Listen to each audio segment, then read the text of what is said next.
ఏం కష్టాలు ఉంటాయి మ్యామ్? లేడీస్కి కష్టం అని వింటాం మామూలుగా. ఒకటి తిరగాలి, అది ఫిజికల్ స్ట్రెయిన్. ఎందుకంటే ప్లాట్కి వెంచర్కి తీసుకెళ్ళాలి క్లయింట్స్ వచ్చినప్పుడు, అది ఒక తెలిసిన స్ట్రెయిన్. ఇది కాకుండా ఏమన్నా కొంచెం డామినేషన్ అట్లాంటివి ఉంటాయండి? డామినేషన్ అని కాదు, కానీ ఎక్కడైనా మన క్యారెక్టర్ని బట్టే ఉంటుంది కదా, అదైతే చెప్పగలుగుతాను నేను.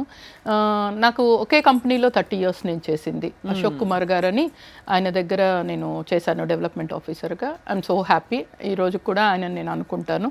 అండ్ ఇంకొకటి ఏంటంటే, మీరు ఇప్పుడు అడిగారు చిన్న ప్రశ్న, ఎలా ఉంటుంది, టఫ్గా ఉంటుందా అని.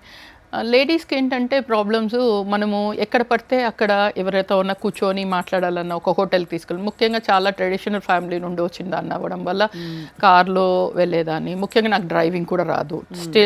Till today I don't know driving రాదు.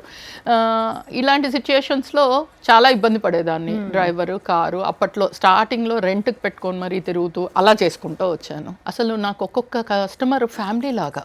ఈ రోజుకి కూడా లైక్ 30 years నుండి కూడా నాకు కస్టమర్స్ ఉన్నారు రెగ్యులర్గా. వాళ్ళ ఫ్యామిలీతో ఎంత అటాచ్మెంట్ అంటే, వాళ్ళ వైఫ్, వాళ్ళ అమ్మ వాళ్ళు, వాళ్ళ పిల్లలు ఈ రోజుకి కూడా నన్ను ఒక ఫ్యామిలీలో ఒక భాగంలాగా చూసుకుంటారు. అంత ఇంపార్టెన్స్ ఇస్తారు. సో అట్లాంటి వాళ్ళ వల్లే నేను ఈ రోజు ఇలా ఉన్నాను.